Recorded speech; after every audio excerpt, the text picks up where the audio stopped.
let me get this pulled up here. It's an article on Red State from April 22nd. Yeah, yesterday. Here's the title: New York man convicted over gunsmithing hobby after judge says Second Amendment doesn't exist in this courtroom. Yes, it actually says that.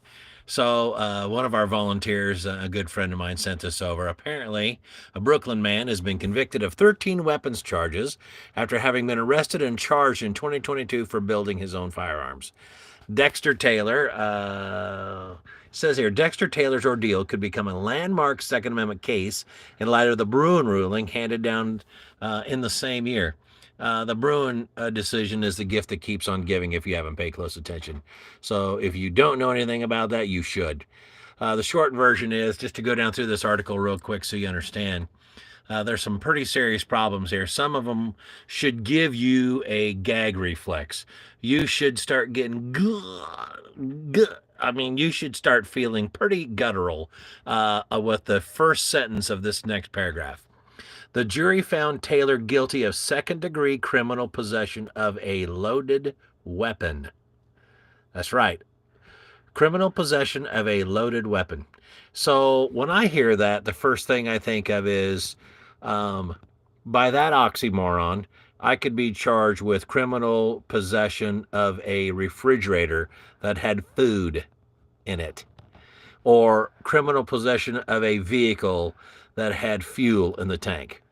What good is a refrigerator that's empty? What good is my truck if there's no gas in the tank? It's not going to do you much, okay?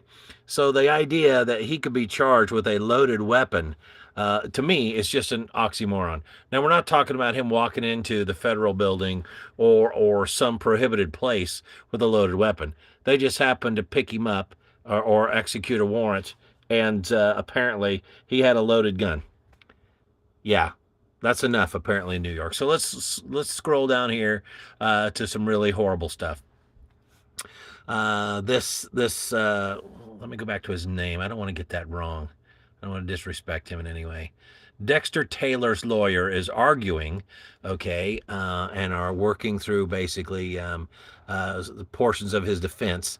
And the judge disrupted his opening statement, if you can believe that, multiple times, saying he tried to set the stage for Taylor's defense. Even further, the judge, admonished the defense to refrain from mentioning the Second Amendment during the trial.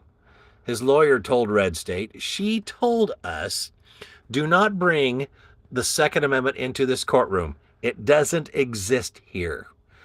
So you can't argue the Second Amendment. This is New York." I have New York friends. I have New York family. And they are wholly dissatisfied with what's happening to their state. And you can see why. I don't know what's the best advice, whether I can tell them to just leave or whether there's some change that they might be able to extract. I don't know.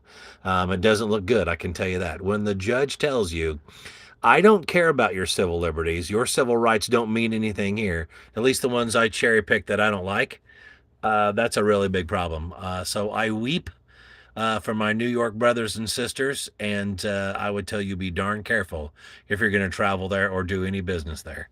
It is not good.